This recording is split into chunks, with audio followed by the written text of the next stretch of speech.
이 오페라의 메시지는 인간과 자연의 어떤 그 관계 밸런스를 다시 한번 생각하게 되는 그런 오페라라고 생각합니다. Wow, there's so many supernatural things happening in this opera. It's raining one minute, snowing the next minute. There's ghosts and all sorts of supernatural events happening. So I knew it was going to be a very exciting challenge from the beginning. 눈이 아니라 마음으로 이해해야 한다라는 말이 나오거든요. 그 말이 딱 오페라를 관통하는 얘기가 아닌가라는 생각이 듭니다.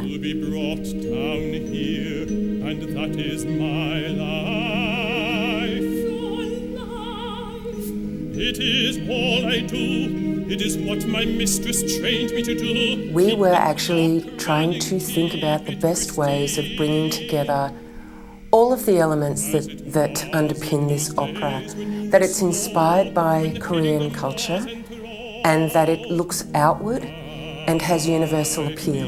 We thought what might be a really nice way of blending and sparking the first ideas for the opera would be to look within the Korean culture to invention and also to mythology.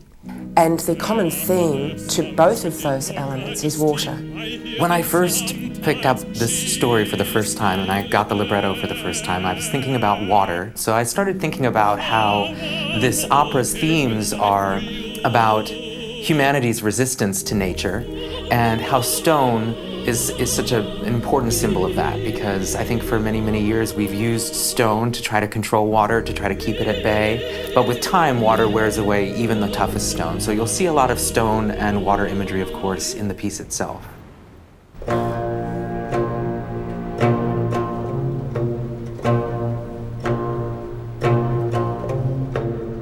In that first time through The Rising World, I was immediately struck in how Mary set the text. There's so much liquid motion in the vocal lines, so much melisma, so many ornamentations of words, syllables.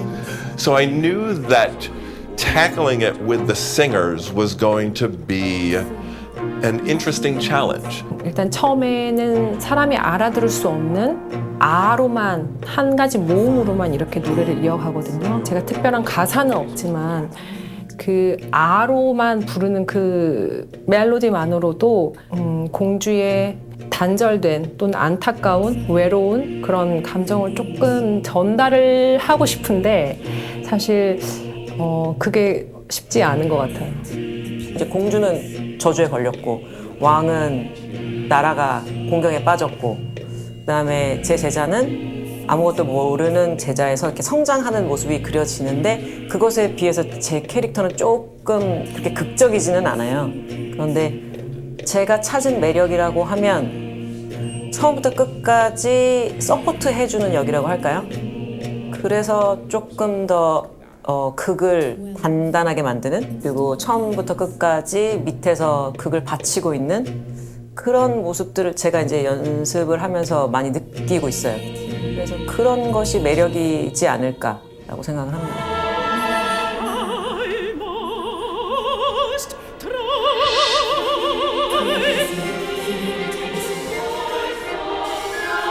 For me, what's really important with opera is to cast our minds back to hundreds and hundreds of years. We are custodians of a huge legacy of storytelling. Tradition is, to me, a living entity. It's not something that we're separate from.